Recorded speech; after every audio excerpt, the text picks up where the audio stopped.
the frog. Once upon a time, there was a woman who had 3 sons. Though they were peasants, they were well off, for the soil on which they lived was fruitful and yielded rich crops. One day, they all 3 told their mother they meant to get married. To which their mother replied, "Do as you like, but see that you choose good housewives, who will look carefully after your affairs. And to make certain of this, take with you these 3 skeins of flax, and give it to them to spin. Whoever spins the best will be my favorite daughter-in-law." Now the 2 eldest sons had already chosen their wives, so they took the flax from their mother and carried it off with them to have it spun as she had said. But the youngest son was puzzled what to do with his skein, as he knew no girl, never having spoken to any, to whom he could give it to be spun. He wandered hither and thither, asking the girls that he met if they would undertake the task for him. But at the sight of the flax, they laughed in his face and mocked at him. Then, in despair, he left their villages and went out into the country, and, seating himself on the bank of a pond, began to cry bitterly. Suddenly, there was a noise close beside him, and a frog jumped out of the water onto the bank and asked him why he was crying. The youth told her of his trouble, and how his brothers would bring home linen spun for them by their promised wives, but that no one would spin his thread. Then the frog answered, "Do not weep on that account. Give me the thread, and I will spin it for you." And, having said this, she took it out of his hand and flopped back into the water, and the youth went back, not knowing what would happen next. In a short time, the 2 elder brothers came home, and their mother asked to see the linen which had been woven out of the skeins of flax she had given them. They all 3 left the room, and in a few minutes the 2 eldest returned, bringing with them the linen that had been spun by their chosen wives. But the youngest brother was greatly troubled, for he had nothing to show for the skein of flax that had been given to him. Sadly, he betook himself to the pond, and sitting down on the bank, began to weep. Flop! And the frog appeared out of the water close beside him. "Take this," she said. "Here is the linen that I have spun for you."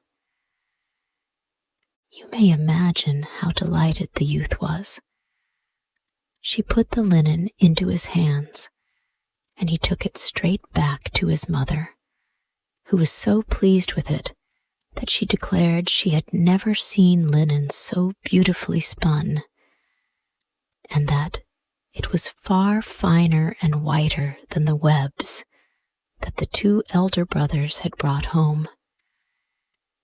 Then she turned to her sons and said, "But this is not enough, my sons. I must have another proof as to what sort of wives you have chosen. In the house, there are 3 puppies. Each of you take one and give it to the woman whom you mean to bring home as your wife.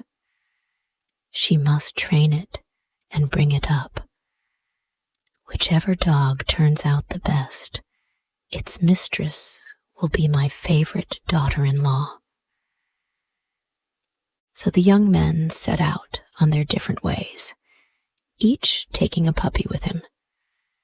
The youngest, not knowing where to go, returned to the pond, sat down once more on the bank, and began to weep. Flop! And close beside him, he saw the frog. "Why are you weeping?" she said. Then he told her his difficulty, and that he did not know to whom he should take the puppy. "Give it to me," she said, "and I will bring it up for you."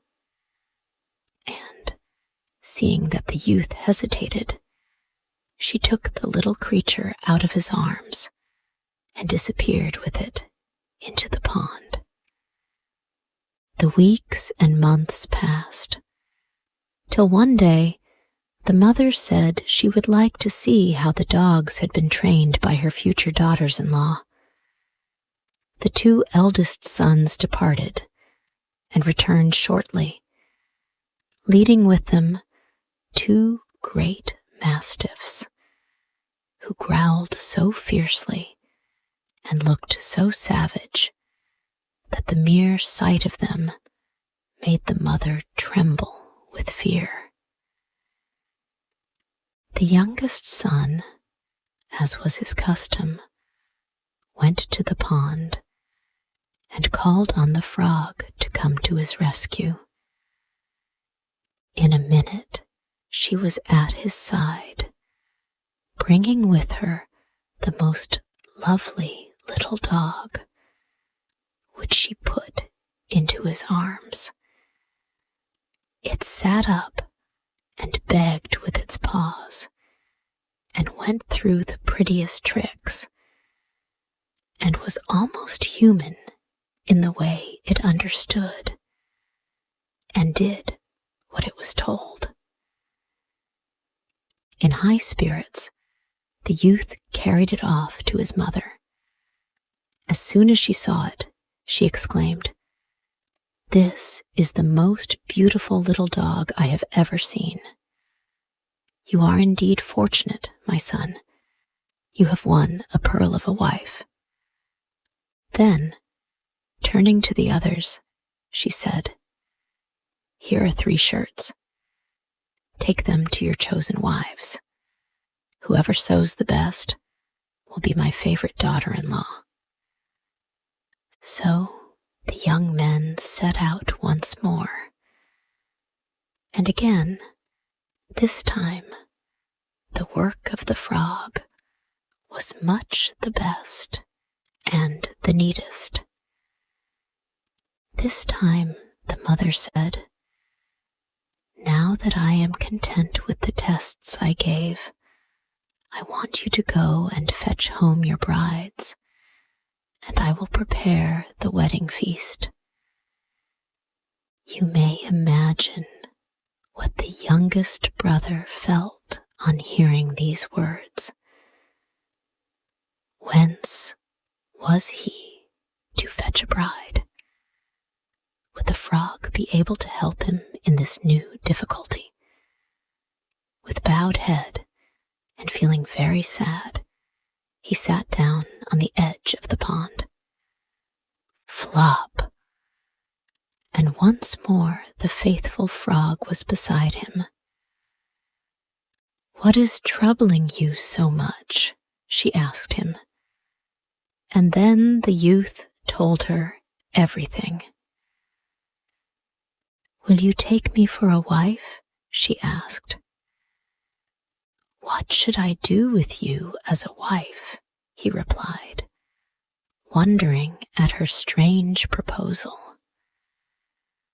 Once more, "Will you have me, or will you not?"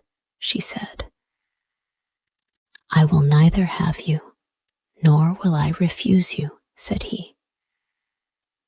At this, the frog disappeared, and the next minute, the youth beheld a lovely little chariot, drawn by 2 tiny ponies, standing on the road. The frog was holding the carriage door open for him to step in. "Come with me," she said. And he got up and followed her into the chariot. As they drove along the road, they met 3 witches. The first of them was blind, the second was hunchbacked, and the third had a large thorn in her throat. When the 3 witches beheld the chariot, with the frog seated pompously among the cushions, they broke into such fits of laughter that the eyelids of the blind one burst open, and she recovered her sight. The hunchback rolled about on the ground in merriment till her back became straight, and in a roar of laughter the thorn fell out of the throat of the third witch. Their first thought was to reward the frog, who had unconsciously been the means of curing them of their misfortunes. The first witch waved her magic wand over the frog and changed her into the loveliest girl that had ever been seen. The second witch waved the wand over the tiny chariot and ponies, and they were turned into a beautiful large carriage with prancing horses and a coachman on the seat. The third witch gave the girl a magic purse filled with money. Having done this, the witches disappeared, and the youth with his lovely bride drove to his mother's home. Great was the delight of the mother at her youngest son's good fortune. A beautiful house was built for them. She was the favorite daughter-in-law. Everything went well with them, and they lived happily ever after.